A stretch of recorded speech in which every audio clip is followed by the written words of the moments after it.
Chapter 4. I had thus learned a second fact of great importance. This was that the planet the little prince came from was scarcely any larger than a house. But that did not really surprise me much.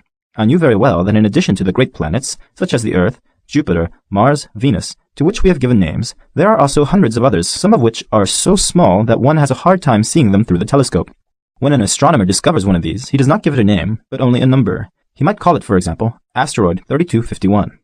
I have serious reason to believe that the planet from which the little prince came is the asteroid known as B612. This asteroid has only once been seen through the telescope. That was by a Turkish astronomer in 1909. On making his discovery, the astronomer had presented it to the International Astronomical Congress in a great demonstration, but he was in Turkish costume, and so nobody would believe what he said. Grown-ups are like that. Fortunately, however, for the reputation of asteroid B612, a Turkish dictator made a law that his subjects, under pain of death, should change to European costume. So in 1920, the astronomer gave his demonstration all over again, dressed with impressive style and elegance, and this time, everybody accepted his report.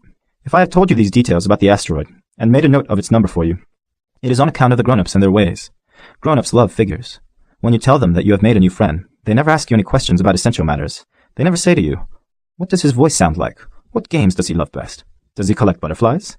Instead, they demand, "How old is he? How many brothers has he? How much does he weigh? How much money does his father make?" Only from these figures do they think they have learned anything about him. If you were to say to the grown-ups, "I saw a beautiful house made of rosy brick with geraniums in the windows and doves on the roof," they would not be able to get any idea of that house at all. You would have to say to them, "I saw a house that cost $20,000.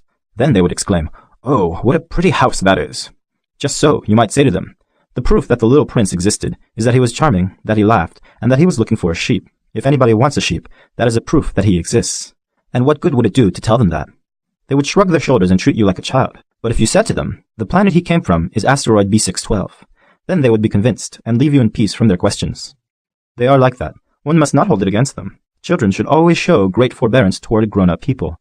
But certainly, for us who understand life, figures are a matter of indifference. I should have liked to begin this story in the fashion of the fairy tales. I should have liked to say, "Once upon a time, there was a little prince who lived on a planet that was scarcely any bigger than himself, and who had need of a sheep." To those who understand life, that would have given a much greater air of truth to my story. For I do not want anyone to read my book carelessly. I have suffered too much grief in setting down these memories. 6 years have already passed since my friend went away from me with his sheep.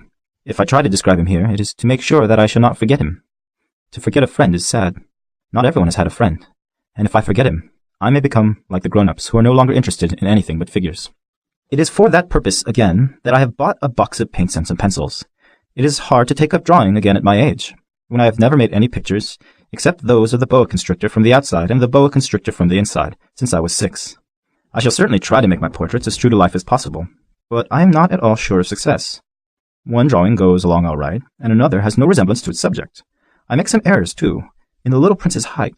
In one place he is too tall, and in another too short, and I feel some doubts about the color of his costume, so I fumble along as best as I can, now good, now bad, and I hope generally fair to middling. In certain more important details, I shall make mistakes also, but that is something that will not be my fault. My friend never explained anything to me. He thought perhaps that I was like himself. But I, alas, do not know how to see sheep through the walls of boxes. Perhaps I am a little like the grown-ups. I have had to grow old.